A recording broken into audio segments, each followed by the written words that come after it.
अस्सलाम वालेकुम दोस्तों। मैं आपकी दोस्त रज़िया। दोस्तों, एक इंसान के दिल में सफलता पाने के लिए सबसे पहली सीढ़ी होती है इच्छा। आज उसी पे एक स्टोरी बेबी लोन का सबसे अमीर आदमी की बुक से मैं आपके सामने रख रही हूँ।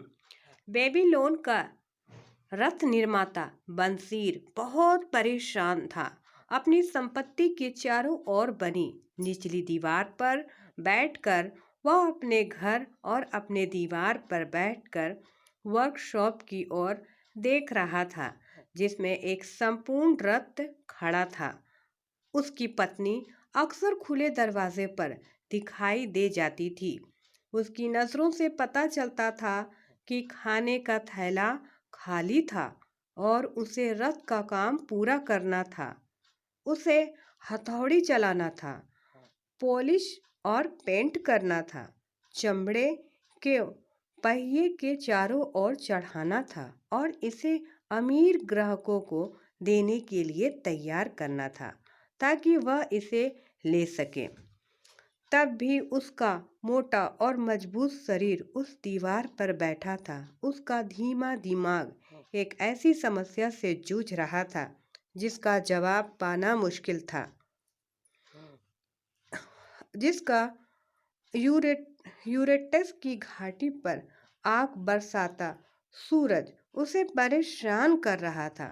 पसीने की बूंदें उसकी भौवें पर आकर उसकी छाती के घने बालों पर टपक रही थी। उसके घर के आगे राजा के महल को घेरने वाली ऊंची दीवारें थी। नजदीक में बैल के मंदिर की रंगीन मीनारें थीं जो नीले आसमान में प्रवेश कर रही थी। ऐसी विशाल सुंदरता के सामने उसका साधारण घर था, और वैसे कई लोगों का घर था जो और भी साधारण थे।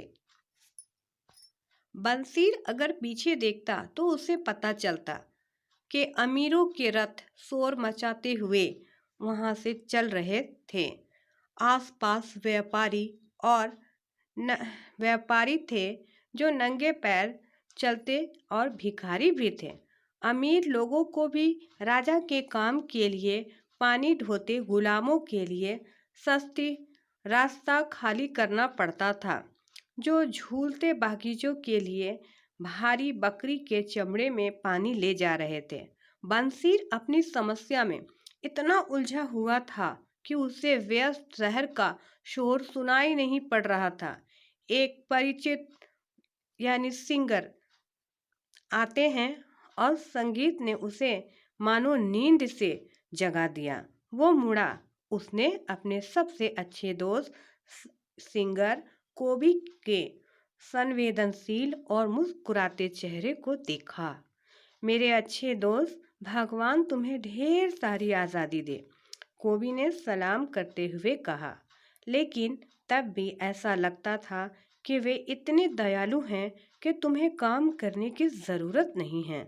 मैं तुम्हारे सौभाग्य लक में तुम्हारे साथ खुश हूँ और इससे मैं तुम्हारे साथ बांटूंगा भी। शुक्रिया। अपने बड़े बटुए से 2 साधारण सिक्के निकालो और उन्हें मुझे दे दो। जब तक रात में मैं यहाँ से भोजन समाप्त हो जाए, तुम उन्हें खाओगे नहीं, क्योंकि वे तुम तक वापस आ जाएंगे। अगर मेरे पास 2 सिक्के होते, बंसीर ने दुख से कहा, तो मैं उन्हें किसी को भी नहीं देता, तुम्हें भी नहीं मेरे प्यारे दोस्त, क्योंकि वे मेरी पूरी संपत्ति होते। कोई भी इंसान अपनी पूरी संपत्ति किसी को नहीं देता, अपने सबसे अच्छे दोस्त को भी नहीं देता। क्या? कोबी ने आश्चर्य से कहा। तुम्हारे पर्स में एक सिक्का भी नहीं है, फिर भी तुम दीवार पर मूर्ति की तरह बैठे हो। तुम रथ का काम पूरा क्यों नहीं करते? अपनी भूख तुम कैसे मिटाओगे? यह तुम्हारे जैसा बर्ताव नहीं। दोस्त, तुम्हारी अंतहीन ऊर्जा कहाँ है? क्या तुम्हें कोई चीज़ परेशान कर रही है? क्या भगवान ने तुम्हारे लिए समस्याएं खड़ी की है। भगवान की तो दी हुई दिक्कत ही होनी चाहिए। बंसीर ने स्वीकार किया। यह एक सपने से शुरू हुआ, एक ऐसे बेमतलब के सपने से जिसमें मैंने सोचा कि मैं एक पैसे वाला आदमी हूँ। मेरे बेल्ट से एक भारी बटुआ लटका हुआ था जिसमें सिक्के भरे हुए थे। उसमें सिक्के ही थे जिन्हें मैं भिखारियों को उधारी से दे रहा था, जिसमें चांदी के सिक्के थे जिससे मैंने अपनी पत्नी और अपने लिए मनचाही चीज़ें खरीद। वो सिक्के मुझे अपने भविष्य की सुरक्षा का एहसास दिलाते थे, चांदी को खर्च करने की हिम्मत देते थे, संतुष्टि का एहसास मेरे अंदर था। मुझे ऐसा लगता था कि उसका चेहरा झुर्रियों से आज़ाद और खुशी से चमक रहा होता है, यानी उसकी पत्नी का। वो फिर से अपने नए विवाहित जीवन की मुस्कुराती लड़की होती। सच में एक सुंदर सपना था, कोबी ने कहा, लेकिन ऐसा खुशनुमा एहसासों ने तुम्हें दीवार पर बैठी उदास मूर्ति के रूप में कैसे बदल दिया? सच में क्यों? क्योंकि जब मैं उठा और मैंने देखा कि मेरा पर्स कितना खाली है, विद्रोह की एक भावना मेरे शरीर में दौड़ गई। इस बारे में बात करते हैं, क्योंकि जैसा जहाजी कहते हैं, हम दोनों एक ही नाव में सवार हैं। छोटी उम्र में हम पुजारियों के पास ज्ञान पाने गए। बड़े होने पर भी हम अच्छे दोस्त बने रहे। हम अपनी तरह के संतुष्ट लोग रहे। हमें लंबे समय तक काम करके और अपनी आमदनी खर्च करके खुशी मिली। हमने पिछले सालों में इतनी सिक्के कमाए हैं, लेकिन हम उन खुशियों को नहीं जानते जो पैसों से आती है। हमें सिर्फ उनके सपने आते हैं। वाह, क्या हम मूर्ख हैं! भेड़ों से ज्यादा कुछ नहीं है। हम दुनिया के सबसे अमीर शहर में रहते हैं। व्यापारी कहते हैं किसी के पास भी हमारे जितना धन नहीं है। हमारे आसपास इतना धन है, लेकिन यह हमारे लिए नहीं है। आधी जिंदगी के मेहनत के बाद भी मेरे अच्छे दोस्त, तुम्हारे पास एक खाली बटुआ है और तुमने मुझसे कहा, कृपया अपने बड़े बटुए से 2 साधारण सिक्के निकालो और उन्हें मुझे दे डालो। जब तक रात में सज्जन पुरुष के यहाँ भोज समाप्त न हो जाए। नहीं, मैं मानता हूँ मेरा पर्स तुम्हारे जितना खाली है। मामला क्या है? हम सोने और चांदी क्यों नहीं कमा सकते जो खाने और कपड़ों से ज्यादा दे सके?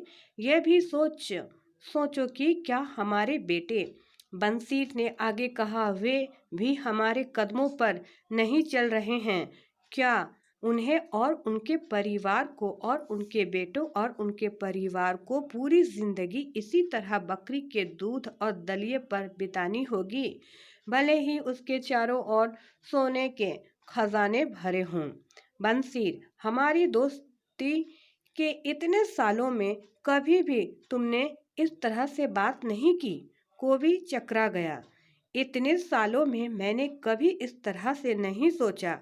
सुबह से लेकर रात होने तक मैंने अपने रथों पर उतनी मेहनत की है जितनी कोई इंसान कर सकता है, अंदर ही अंदर आशा करते हुए कि ईश्वर मेरे अच्छे कामों को देखेगा और मुझे पर समृद्धि बरसाएगा।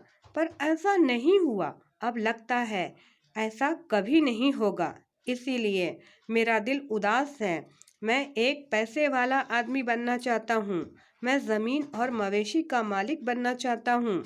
मैं अच्छे कपड़े और बटुए में सिक्के रखना चाहता हूँ। मैं अपनी पूरी ताकत से इन चीज़ों के लिए काम करना चाहता हूँ, अपनी पूरी कुशलता के साथ, अपनी पूरी बुद्धि के साथ। पर मैं चाहता हूँ कि मुझे मेरी मेहनत का पुरस्कार मिले। हमारे साथ मामला क्या है? मैं फिर से पूछता हूँ, हम उन लोगों की तरह अच्छी चीज़ें का आनंद क्यों नहीं उठा सकते जिनके पास इन्हें खरीदने के लिए सोना है। अगर मैं इसका जवाब जानता, कोबी ने जवाब दिया, तो मैं भी तुम्हारी तरह ही संतुष्ट होता। संगीत से मेरी जा कमाई जा चुकी है। अक्सर मुझे इस तरह से प्लान बनाना पड़ता है कि मेरे परिवार भूखे ना रह जाए। साथ ही मेरे सोने में एक ऐसे बड़े वाद्य यंत्र के लिए गहरी इच्छा है जिससे मैं ऐसा संगीत पैदा कर सकूं जो मेरे मन की गहराई से आए। इस तरह के यंत्र से मैं ऐसा संगीत बना सकता हूं जो राजा ने कभी ना सुना हो। तुम्हारे पास ऐसा वाद्य यंत्र होना चाहिए। पूरे बेबीलोन में कोई भी इंसान इतना मधुर नहीं गा सकता, इतना मीठा नहीं गा सकता, जिसे सिर्फ राजा ही नहीं बल्कि देवता भी खुश हो जाए। लेकिन तुम ऐसा कैसे कर सकते हो जब हम दोनों राजा के गुलामों की तरह गरीब हों? घंटों को सुनो, देखो, वो यहाँ आ रहे हैं। उसने अंगेछे पसीने से तरबतर पानी ढोते लोगों की कतार की ओर इशारा किया जो नदी से पतली सड़क की ओर जा रहे थे। मार्च करने वाले वे 5 थे। हर एक के ऊपर बकरी की खाल की भारी थैली में पानी था। एक अच्छे कद वाला आदमी उन लोगों का नेतृत्व कर रहा था। कोबी ने घंटी वाले इंसान की ओर इशारा किया जो बिना बिना किसी बोझ के आगे बढ़ रहा था। अपने देश का एक शक्तिशाली आदमी है, ये साफ दिखता है। इस कतार में कई अच्छे कद वाले लोग हैं। बंसीर ने स्वीकार किया, हमारी तरह अच्छे लोग हैं, लंबे गोरे लोग जो उत्तर से आए हैं, दक्षिण से हंसते हुए काले लोग, आसपास के देशों से छोटे भूरे लोग, सभी एक साथ नदी से बागीचों की ओर जा रहे हैं। आगे पीछे हर रोज हर साल इनके पास सामने देखने के लिए खुशी नहीं है। टैंकों के बिस्तर पर सोते हैं, खाने के लिए मोटा दलिया है। इन बेचारे लोगों पर दया आती है कोबी, उस पर मुझे भी दया आती है। तब भी मुझे दिखता है कि हमारी हालात इनसे खास अच्छी नहीं है। हालांकि हम खुद को आज़ाद कहते हैं।